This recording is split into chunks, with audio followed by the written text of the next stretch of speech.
The acquisition of a university degree was once considered as a guarantee for securing a paid employment either in the public or the private sector.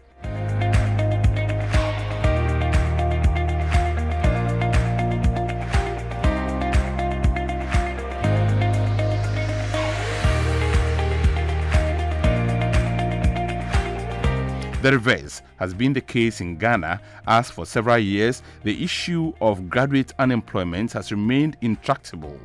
Students and unemployed graduates tend to be anxious, depressed and unhappy. I am a graduate of the Ghana Institute of Journalism. One of the things that used to keep me awake at night and kept me extremely worried was the fear of not knowing what will become of me after my graduation. This is because I have seen many graduates end up on the streets, and some even became criminals simply because they couldn't find jobs to do. The issue of graduate unemployment in Ghana has not only posed a great challenge to the economy, but it had become a threat to national security. Before graduation, I saw many people who had graduated and were at home. And the greatest fear was that I was also going to finish and wouldn't have a job. Looking for a job was difficult. I had to, when you go to one organization, from here to the other, they will be telling you no vacancy. Being in the house was very frustrating for me. When you come from school and you're in the house, one, people don't respect you because you don't have a job. Being in the house as a graduate, unemployed, so you just have to go to your parents and then ask for money from them every morning. It felt so uncomfortable at times. The subject of job creation has to be at the top of my agenda. The number of young people who cannot find work is staggering and a threat to our national security. Following this, the president placed job creation as the #1 priority of his government. We will see vigorous job creation in the public sector, beginning with the recruitment of 100,000 young men and women in the Nation Builders Corps. But what I am seeking above all is the rapid growth of private sector jobs. For many years, the unemployment situation in Ghana has been a major talking point.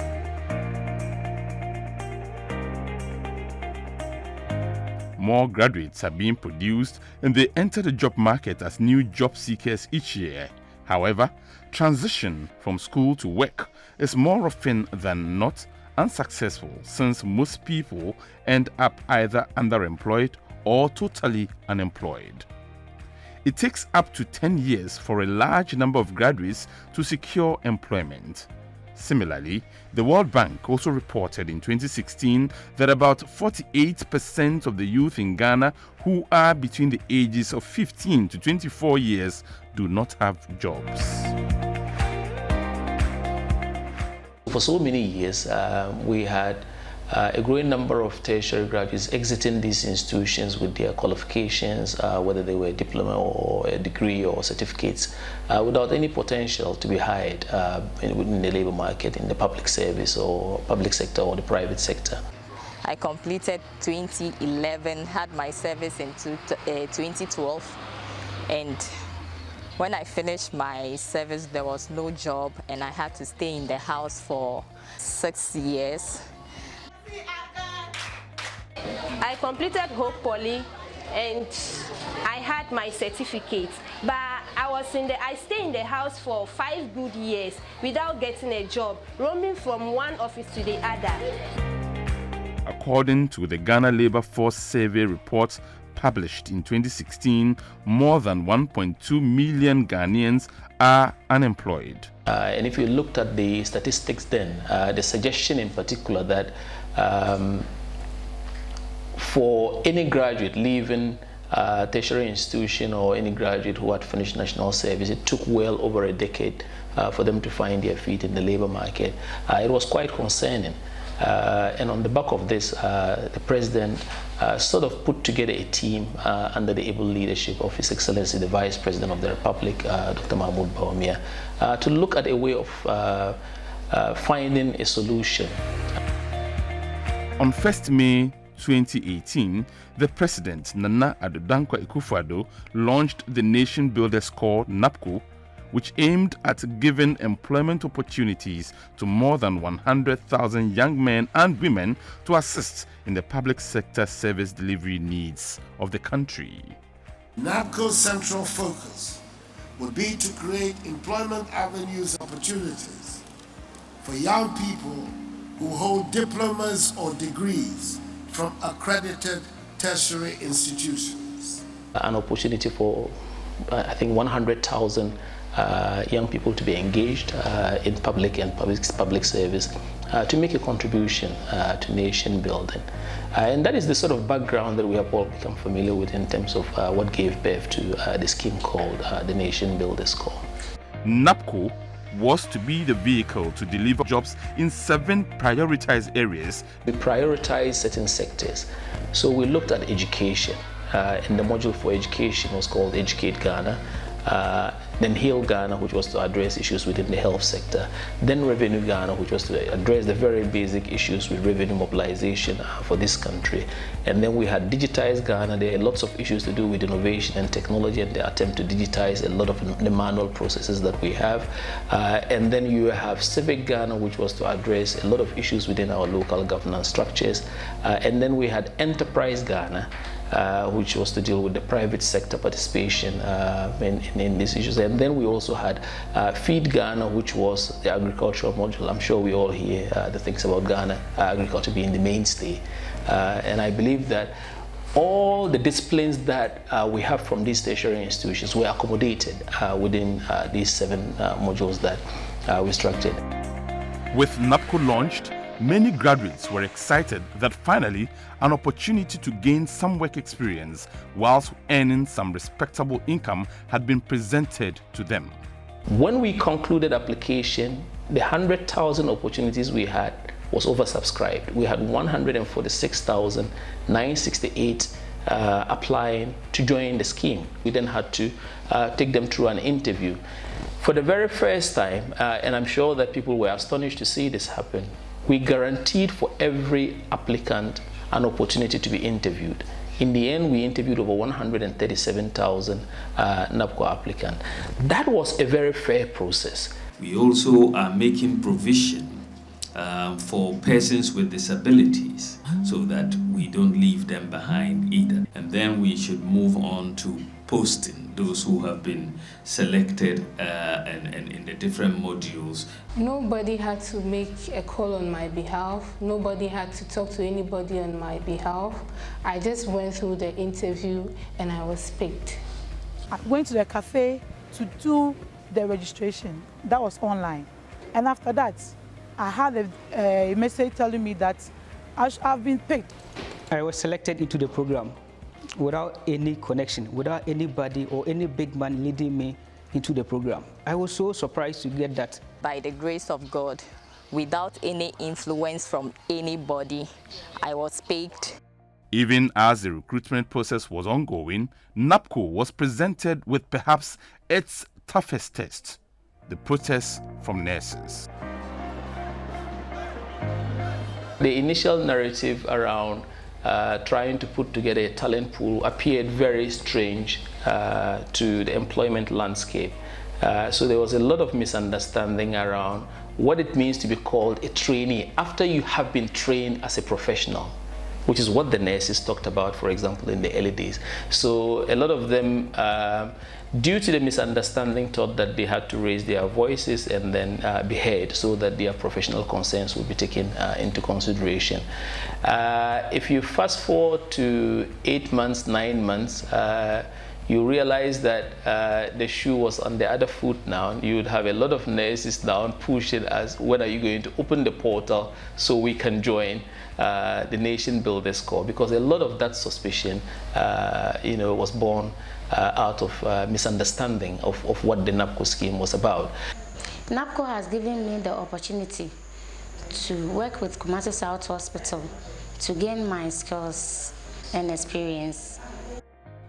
NABCO stipends for 2018 were fully funded in the 2018 budget, and payments commenced for all trainees, except of course for those who had outstanding data issues. A lot of the initial challenges that you probably also had related to people complaining about being on pending or having placement issues or having payment issues, these were just implementation stage challenges that we faced because a lot of the data that people used at the time of application without paying heed to the fact that same data was going to be used for their payment, same data was going to be used for their placement. All these issues came to the fore when we approached certain milestones or phases in the project.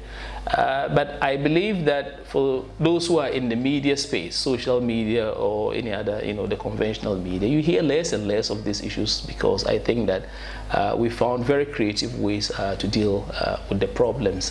For payments, unless someone has a specific technical issue with their banks or with their e-switch, everyone should be paid. Because of NABCO, I am no longer a burden on my family. I can now support myself at the end of the month because I am being paid at the end of the month. With this stipend that NABCO is paying me, well, it's enough to me. And besides, so I'm just saving to create out my own organization. That is, I'm trying to bring out a programming firm. For now, I can say that boldly, most of our colleagues, myself and most of my colleagues now, at least we can also afford our basic needs. With NABCO, even though 700 Ghana, people may say, oh, it's not enough. But it's better than staying in the house and getting nothing. Less than a year after the establishment of the Nation Builders Corps, the trainees are already assisting in the realization of government's vision of educated population, an industrialized, robust and well-managed economy, the delivery of good governance, and for the sustenance of these, a reliable, skilled and efficient workforce. I am a NABCO trainee who has been posted to Ghana Revenue Authority, Custom. And we are on night duty. We check vehicles that are passing by. We check cars that pass through, which are foreign cars. We check their TVI, their green cards, their letter of authority to check whether they are due. We also check vehicles identified on custom goods to check if they are carrying smuggling goods across the road. In NABCO South here, almost all my colleagues within the digitized Ghana models are into the computer IT teaching system. Almost all the schools within the municipality here, they come here for IT training. So when they come, we take them through all the IT courses. I help the Galam stop to fight galamseying. We all work under the Interministerial Committee on Illegal Mining. Here I fly drones to monitor the concessions and the people who are mining illegally. Even though we just spent virtually at least 1 year here, but I can say that at least the experience we have gathered here so far so good. I'm very confident that through this program we are going to be permanent. They are going to make us permanent employees.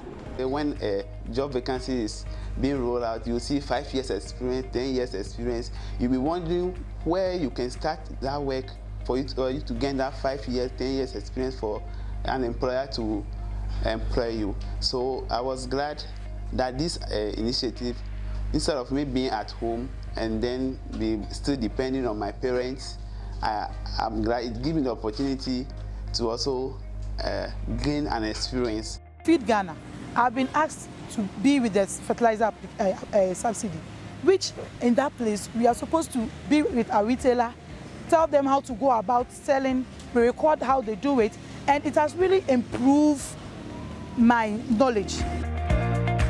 They have helped us seriously in checking smuggling along some of the unapproved routes, because hitherto we were not having a main, but because now that we have the NABCO trainees, we are always at the duty point, and this has also increased in the number of people who come now to pay the duties, and the revenue too is now increasing appreciably. We are unable to employ casuals anymore. We're also not getting them being employed by the government. But as a result of their coming, we now had the numbers to support the unit. We had them distributed all over. We had some in our planning units, our finance department, our procurement unit, administration unit. We had them all over. Works, physical planning, we had them distributed all over, and they have really exhibited much there. We used to have a very acute shortage of staff to perform various functions in the facility. Thanks be to God, NABCO set in, and of late, they pose quite a number to us, and they are really helping quality service delivery in the hospital. And in fact, we almost seem like a NABCO nation, because, these graduates are making a lot of contribution in all these sectors. As part of the program, trainees are expected to receive additional training every week at their various assigned institutions to enhance their future employment prospects. The exit pathways have always been very clear. Train the graduates. The goal of the scheme is to lead to employability. Out of the 100,000, over 10,000 of them, as of current data, have exited the scheme because they have gone to pursue further learning, or they have gained retention in their current places of work, or they have left the scheme to pursue self-employment or entrepreneurship. And these are the sort of exit pathways that we foresee for all our tertiary graduates within the talent pool. It should be sustained, because for us in Ebuakwa South here, if we look at the contributions that they have made, in fact, without them, I don't know what would have happened to our revenue generation. Whichever government is in power should ensure that this policy is sustained, so that the rate of unemployment in the country will be reduced. I would personally wish that government should not, or no government should come, or no consideration for even opting out of it. It should be maintained. The fact that you are on NABCO doesn't mean you should stop searching or you should stop pursuing your career choice. A lot of them are saving money to do their businesses, but there are equally a lot for our generation who would prefer to go for further learning beyond this period of 36 months, which is 3 years. Only that in this case, when they pursue further learning, it will now be career focused, because they have been exposed to the world of work. They've seen something that they would want to do, in their future career, and they would go ahead and learn something related to it.